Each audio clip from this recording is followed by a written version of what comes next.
You talked about how you want to propose a new COVID relief plan when you do take office. Yes. It took more than 6 months for Congress to reach this new deal. Americans are suffering at this moment.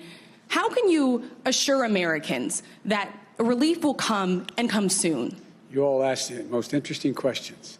Have you ever known anyone in the history of the United States of America that could be president and assure exactly what the Congress is going to do? So I can't assure anything, but I can tell you what I expect. I fully expect on those critical issues that we're facing, number one, being able to get all the work we need done and all the funding to be able to get that vaccine in everyone's arm, and that's 300 million people. We'll get that done because you're going to see that the responsibility has already been recognized by the Republicans and Democrats in the Congress because the constituency is going to demand it, number one. Number two, all those people are out there hurting, lost jobs through no fault of their own. They've extended unemployment for 10 weeks. Simply not sufficient. Necessary to get it done, to get through the holidays, but I predict to you we'll get cooperation and get that done. I've been arguing from the very beginning and told how, I love it, it makes me sound so much younger, how naive I am about how the Congress works. I think I've been proven right across the board.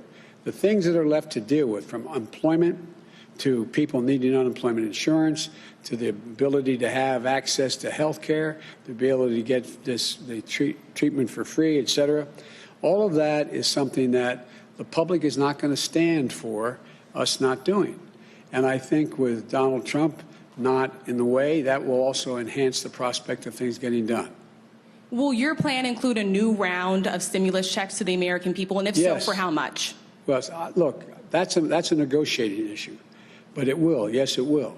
And I think, by the way, I think we owe Bernie Sanders and his Republican colleagues thanks for getting not all the stimulus we looked for, 1,200, but getting 600 done. So I think you're seeing that there is a clear understanding that these issues go beyond any ideology. People are desperately hurting, and the Republicans are hurting as badly as Democrats. There are a few people, and I'm not saying they're responsible for any of this, a few people are doing extremely well in that K-shaped recovery, and they're doing fine, but they still need access to the vaccines. They still need access to making sure that we are able to handle crises in the hospitals, et cetera. So I think they're on the things relating to vaccine distribution, which is going to cost billions more dollars.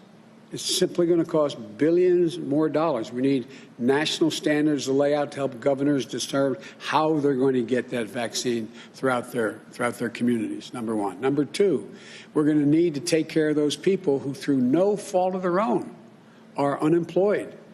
They've worked like hell, but they have no job because of the COVID crisis. And thirdly, we're going to have to begin to rebuild the country. We can't wait. We can't wait to rebuild the economy. We're going to have to start doing that now on infrastructure programs and a whole range of other things.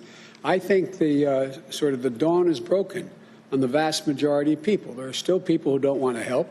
There are still people who are insisting my way or the highway. But the vast majority of the members of Congress, I believe, will be able to work out those specific issues that are of national consequence. Thank you, Mr. President. Thank you.